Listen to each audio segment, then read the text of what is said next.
ছোট্ট বিড়াল মিনি নদীর ধারে খেলছিল।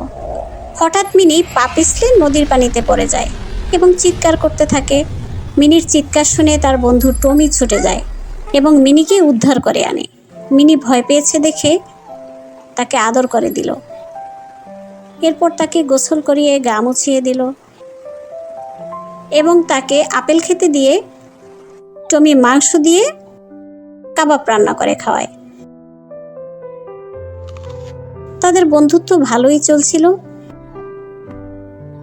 কিছুদিন পর টমি এক শিকারের জালে আটকে পড়ে। টমি কান্না করলেও শিকারী তাকে ধরে নিয়ে যায়। বন্ধুর খুঁজে মিনি এবার তার মালিকের সাথে গাড়িতে করে খুঁজতে বের হয় এবং টমিকে উদ্ধার করে নিয়ে আসে। বন্ধুরা, গল্পটি কেমন লেগেছে কমেন্ট করে জানাও। আর এ ধরনের মজার গল্প ও এআই ভিডিও পেতে আমাকে ফলো করে দাও।